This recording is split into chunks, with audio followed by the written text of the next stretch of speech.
Shvat, the 4th of Shvat, marks the Hilula of a really great rabbi. His name was Rabbi Aharon Shweika Z'tl. Now, he was born in English year 1897 and passed away in 1978 on the 4th of Shvat in the English month of January 1978. So we are talking about approximately 47 years ago from the time of recording here. He became a great Rosh Yeshiva and a great Torah rabbi in of itself, giving grandiose Torah sermons. He was born in Syria and he would work inside the Rabbanate in Mitzrayim, in Egypt, respectively, and also in Israel. He would become, I believe, the rabbi of the neighborhood called the מעוז, Aviv, and part of the Rabbanut of Tel Aviv in itself, respectively. Let's explore some of the highlights of the great rabbi's life.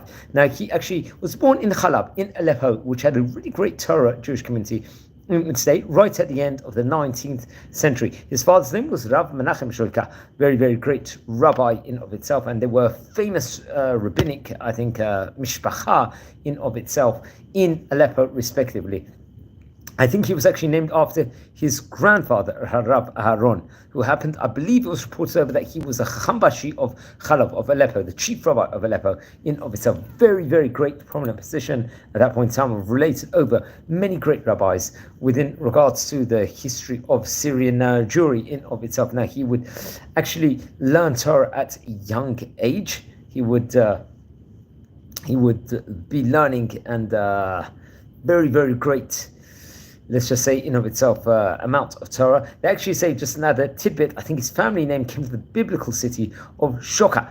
It was reported over. At the age when he was 10 years old, he would move to Egypt, I believe, with his family, and he would study in various different places. And then I think he would also learn under the auspices of Rabbi Ezra Atiyah, who happened later on to become the Rosh Yeshiva of Yeshivat Porat Yosef in its day. And we actually related over great videos within regards to the greatness of Rabbi Ezra Atiyah and how he really inspired so many people. And I think it's actually interesting. I think the First World War broke out shortly afterwards.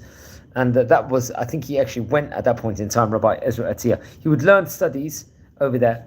And Rav Shweika would actually establish a yeshivat, ahava ve'achva, I believe in Cairo, and a synagogue, a great synagogue in the city in of itself. And he was working, I believe, also in commerce at that point in time. He was, and he would later on arrive in Jerusalem. And he would actually, when he from Egypt, he traveled to Jerusalem, he would automatically come and visit Rabbi Ezra Atiyah, who would, at that point in time, would actually correspond very, very much within regards to that. And I believe there was, it was reported over that two of the Jewish community's court leaders at that point in time, two of the head rabbis or part of the court system, the Jewish Bet in Cairo, had passed away. Rabbi Atiyah would actually recommend that Rabbi Ovadia Yosef and various other Dayanim, I think including Rabbi Katzin, would go to Egypt. And I believe they would actually travel that point in time. And famously, Rabbi Ovadia Yosef will actually work and be the rabbi of the yeshiva over there. And there was various different dayanim at that point in time will actually come there in of itself, which is highly reported over. Remember, in Egypt, there was a flourishing Jewish community at that stage in time. So he was very much corresponding, as we said before, with Rabbi Ezra Atiyah, and through that, Rabbi Ovadia Yosef and Rabbi Katzin would actually come to Jerusalem, and they would actually work. I think Rabbi Ovadia Yosef would respectively be a ram also inside the yeshiva, and the Dayan in the Beit Din over there, and he will be the deputy to the chief rabbi of Egypt for 4 years. Now, it's actually interesting. Rabbi Aharon Shweika was a great darshan in of itself, and really, really did inspire many people in of itself. He brought about various different Torah sources in his drashot, sources from Rishonim, and especially the Rambam, and he connected very much all his words, all his chidushim.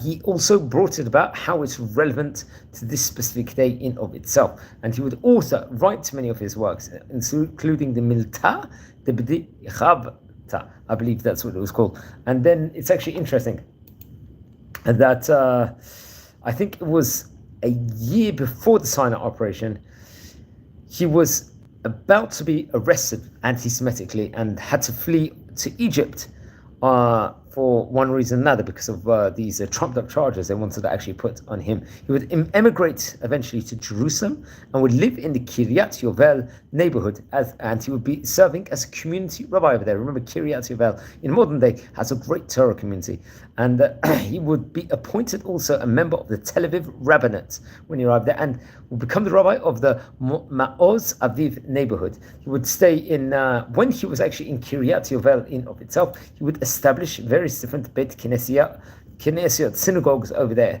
in of itself. Now, I believe the synagogue's name, he would open David Mishan Emre Noam synagogue, if I'm not, I think it was actually modeled after the synagogue in Cairo, which he served as a rabbi. I think he wanted it to be there. Now, he passed away on the 4th of Shvat.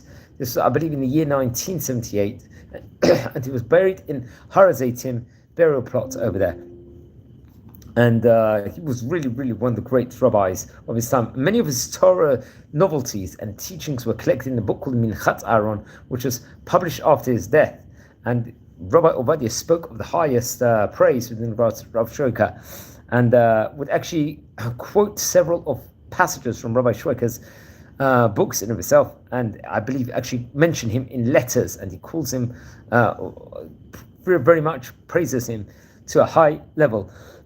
Among his sons, he had 2 sons which became famous professors, including Rabbi Yaakov including Professor Yaakov and Professor Yitzchak. I think Professor Yaakov, it was reported over, will become a professor in the Department of Computer Science at Bar Ilan University, and among many other things. And Professor Yitzchak will become a physicist, and he actually, I think, specialized in nuclear physics, is reported over, and very interesting.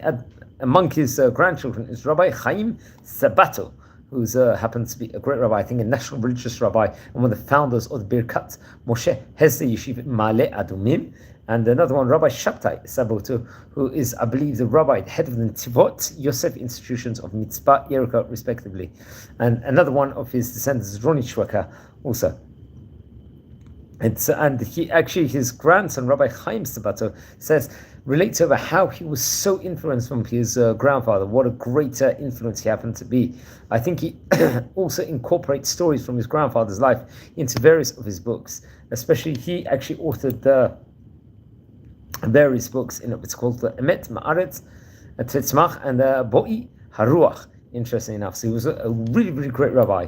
He lived about 80 years of age, just over 81 years of age. Famous Rosh Yeshiva and Darshan.